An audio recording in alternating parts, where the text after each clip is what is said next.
I challenged you to create video games where failure is progress. You had just 72 hours to make your games. You submitted over 1000 games, and in this video we'll see what you came up with. You made racing games where the goal is to go as slowly as possible, tower defense games where you can only place healing turrets, and much more. Can failure be fun? Get ready to be inspired and stick around for the top 10 games later in this video. One of my personal favorites of the gem is Kamikaruga. It starts out like a pretty classical top-down shooter, but it has a twist. Every time you lose a life, you deal absolutely massive damage. So much so that oftentimes you pretty much want to get hit, but also not to a degree where getting hit is always a good idea. In short, it's a game where you have to be quite strategic about when and where you want to get hit. Pretty clever. The theme I gave you for this game jam was failure is progress. There were a lot of different ways to approach this topic. In Just Wash, you're trying to get fired from your car wash job, mostly by messing up the car as much as possible before the timer runs out. In Don't Die, you learn a new ability every time you die, but if you die 7 times, you lose and you have to start over. That gives you some nice risk reward, where sometimes dying is a good thing and sometimes it's not. I also challenged you to mess with the concepts of winning and losing, and I'm happy to report that you did exactly that. In the game Vort, you unlock a new ability depending on how you die, but you can only have one ability at a time, so you have to choose quite carefully how you want to die. Very cool idea, and I think it still has a lot of untapped potential. There's a new genre of games. The body platform genre. In a body platformer, you use your dead or deactivated bodies as platforms. Actually, I really like the fact that so many of you went for the same idea, because that really shows that having the same idea doesn't make for the same game at all. A Spell to Live For has an amazing art style, and I love this little puzzle here, where you have to use your own body as a shield. In Meet Your Maker, you're playing a little meatball, once again making platforms for yourself, but with a twist that you have to cook yourself exactly once, not twice, otherwise you're burned. Snake Fights applies the same concept to a snakebird-like puzzle game, which I thought was pretty smart, but turns out your previous bodies can also have different perks, for example, being a source of light. It's a pretty nice feeling to know that every death brings you a little closer to victory. Oh, that's so cool. I think if I had died down there a couple more times, we could see an ocean of lights down there now. You can find the full playthrough of all 60 games I played on my second channel. In getting under it, the goal is reaching the bottom instead of reaching the top. In Sprout, dying at the correct places will permanently change the level. You'll create tunnels and new leaves to jump on. We got a top-down shooter where dying will create a clone of yourself that reenacts everything you did before you died, so you can fight alongside your former selves. The Last Guy is a parkour game about dodging women from Mars. In What the Goal, figuring out what the goal is the goal. If you take away one thing from this video, it should be the fact that failure and success don't have to be these static events at the end of gameplay. They can also be interconnected systems and be part of gameplay. In a normal game, whenever you fail, that means you have to try again until you eventually succeed, and as a reward you're allowed to continue to the next section of the game where the entire cycle starts over. This architecture makes a lot of sense because it gives players a sense of progression and mastery, but we should still dare to challenge these norms every once in a while. The gameplay of Hinoken is pretty fun, but the fascinating part about this one is definitely the progression system. Whenever you lose, you still advance to the next level, and if you manage to win, you'll advance to the next row of levels. But be careful, if you reach the end of a row, you'll have to start over. In Checkpoint to Die, your objective changes as soon as you reach a checkpoint. Before the checkpoint, your goal is to survive. After the checkpoint, your goal is to die, and both can be challenging at times. Could you get me something to eat, and whatever it is, make sure it has cheese, and if you could, while you're on your pizza, grab me a slice of delicious pizza. Also, it seems like some of you had a little too much fun making their games. Now you're probably saying, wow, you've done quite a lot. Yeah, you would think that if this was done in the first 2 days, but this is the 3rd day. And it's 11 PM. Colosseum is a gladiator fight where the goal is not to win, but to entertain the audience. Very cool idea, and at least you uploaded something, so yeah, good job. Dynam then had the idea to make the game like a quiz show, where getting the wrong answers would take you down different paths and annoy the narrator. Such an easy survey, just answer the questions normally. It's almost like you think this is some sort of game. I find it pretty incredible how much you can do with just a little bit of text and clever writing. In Android Negotiator, you're trying to defuse a hostage situation, where you learn some new information every time you fail. In Don't Get the Job, your job is to not get the job. What is the most challenging decision you had to make recently? Getting out of bed this morning. The only problem is they really want to give you the job, and you're faced with different executives who all have different personalities and preferences. In A Date with Death, you're trying to get a date with Death. Unfortunately, Death has different plans for you, so he keeps reviving you with more and more superpowers to make sure you don't come back.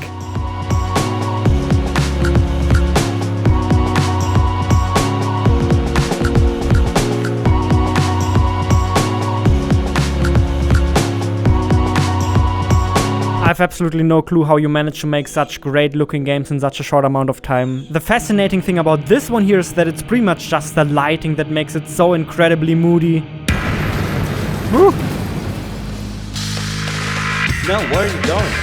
Feels like Portal, but I'm just stopping and looking at the beautiful textures though. You also made some kick-ass puzzle games like this one here, where getting crushed is the only way to get rid of wall blocks. A cute little game about cars that can drive on top of each other. I would totally pay for this game, so please make more. In Musculus, your movement is recorded, and when you play again, the reds repeat their movement, which makes for some surprisingly tricky puzzles. Treasure Hunt is a puzzle game where you have to try not to find the treasure. Lexi Container is an amazingly polished word building game, where your score multiplier increases every time you don't build a word. Very surprising how well that works in terms of game balance. In I Wanna Die, the goal is to lose all of your health, which is not as easy as it sounds. I really like the simplicity of this one. And in Alien Chess, you can only make moves you've seen your opponent make, so you will have to fail a couple of times just to figure out how the game works. You know what's always cool in a video game? A fun surprise. Okay, I'm back. We somehow seem to be locked in here. Oh.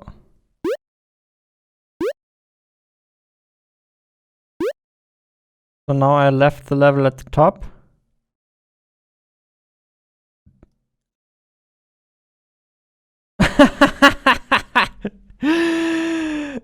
What? Kitty Kitty Bang Bang is another really fun one. You're a cat that is home alone, and of course your goal is to destroy absolutely everything. Absolutely don't fire the cannon?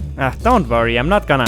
This architecture is not the only thing that's starting to get a little stale in video games, in my opinion. The same thing also applies to the things that make you win and the things that make you lose, aka winning and losing conditions. Don't get me wrong, I'm not saying every game has to reinvent the wheel. I'm just saying there's a lot of untapped potential here. Like this racing game where you have to finish as slowly as possible, but lose some health every time you bump into a wall. Or this tower defense game where enemies automatically lose health and the goal is to keep them alive. And these don't feel like cheap gimmicks to me, they really feel like they could make for great games. In Bloody Gladiators you get new objectives for every level, like dying from fall damage, no problem. Let me see, what else did I play? Death Percent is a speedrunning game where you have to die and turn into a ghost in order to complete the level. Four Corners is another minimalist speedrunning game that embraces the concept of failure as progress, because enemies are permanently removed if you crash into one. Red Handed is a stealth game where you can stay invisible for as long as you want to and even walk through doors without being noticed. The challenge lies in clever planning and execution.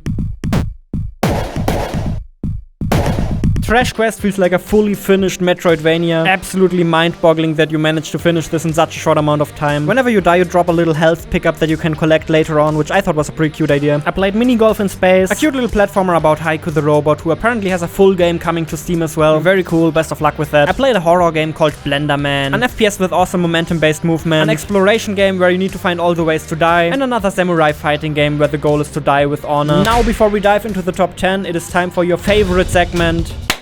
Bonus challenge. I'll press on this random game button 5 times. The best game will win a Will You Snail Steam key. What is Will You Snail, you're asking? Oh, it's just that cute little platform I've been working on for 3 years. You are a snail, and I am a god, capable of predicting every move you will make. Too easy. And the first game with a chance of winning Will You Snail for free is Icicle Hit. The controls are...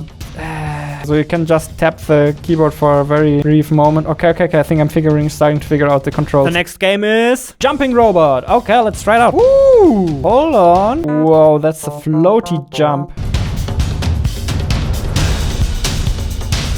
Very cool character model. Very interesting jump animation. Woo! Oh, I can jump so far. Crazy. The next game is Aura. And now I can go through the red. And now I can go through the blue. And that's it. Maybe I need to eat my own red tail. I mean, it's not directly failure as progress, I guess, but it's inspired by failure as progress, and it's fairly interesting. The next game is Wowie the Game. Click Me. Okay.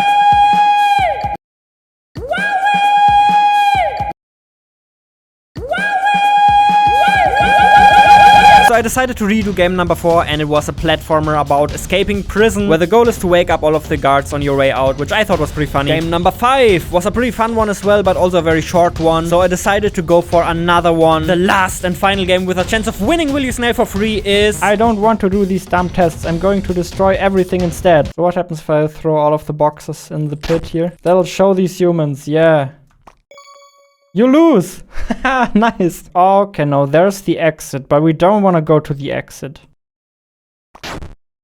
You lose! Woo! And the winner of this year's bonus challenge has to be...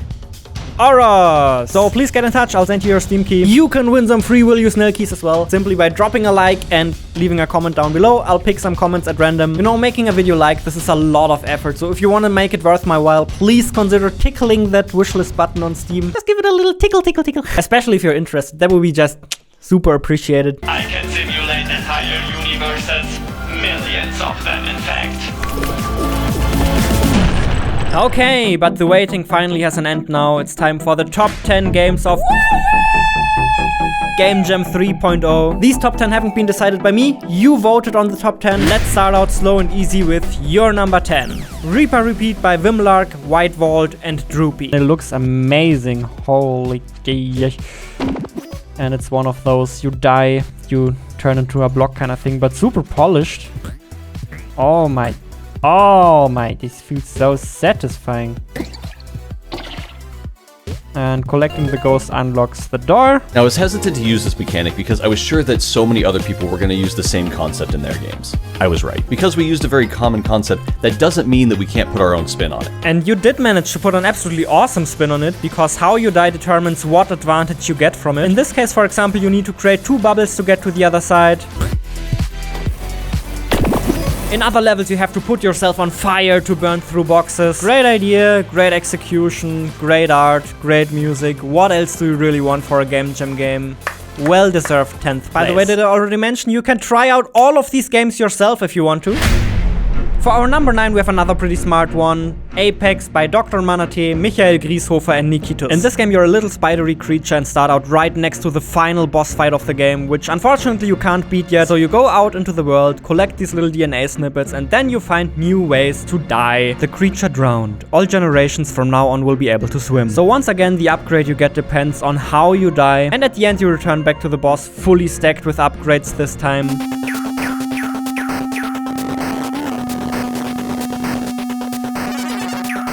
The boss room even fills up with water after a while to make sure you even need the swimming upgrade. It's such a round experience and it's really satisfying to finish. Well-deserved 9th place.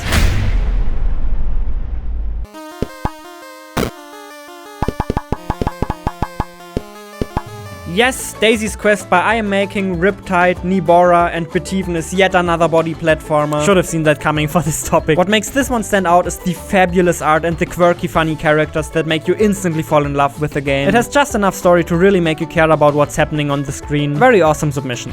Number 7 is Respawn by Blazer, a game where you can essentially throw the checkpoint. And then of course whenever you die you respawn at the checkpoint, helping you to reach places you couldn't reach otherwise.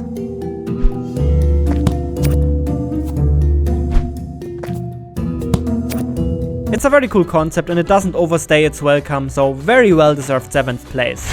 Number 6 surprised me a little bit, to be honest. The game is called Loosened by Maximana. In this game you play as the bad guy who can place the traps, and when you hit play the player starts moving, and when he loses you win. The game is pretty short and the polish is not quite on the same level as the other top 10 finishers. However, I think the awesome idea more than makes up for it. It was very fun to play, so congrats to a surprising yet well deserved 6th place.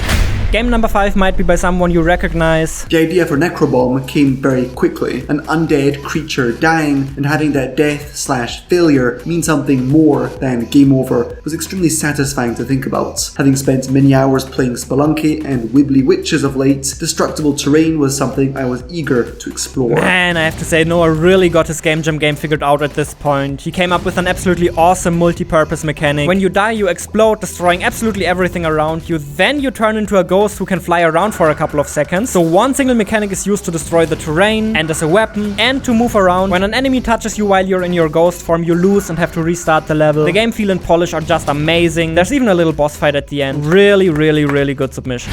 Game number 4 proves that you don't have to do anything complicated for winning one of the top spots in a game jam. Don't Die by Emixary is a minimalist platformer where you have to die after collecting all of the coins in a level. If you die before that, you lose and have to try again. It's a very simple idea, but the controls feel great, the colors look nice. I would say simplicity at its finest.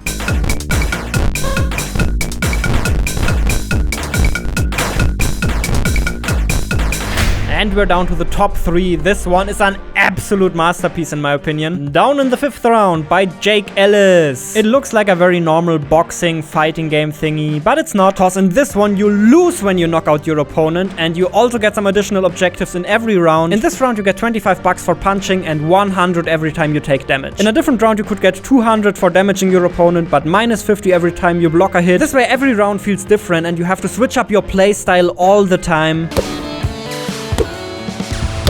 This is it, bub. This round, let the other guy knock you out and you'll get your money. There's a nice bonus if you cut it close. The controls are super simple. You can just attack and block, yet the game has unbearable amounts of tension. Really, really good submission. I love this one.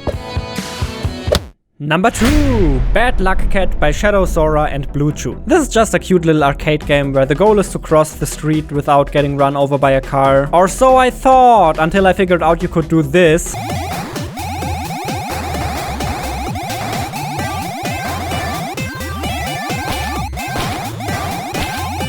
So yeah, the cars actually try to dodge you and your goal is to cause as much chaos as possible. It's a very cool surprise and it has a lot of factor when you finally figure it out. So congrats for a well-deserved second place. By the way, last year we made a very similar video with the topic intentional bugs. So if you want more after this one, you know where to look. And here comes the number 1, the best one out of 1000 games. The Oeuvre by 89O.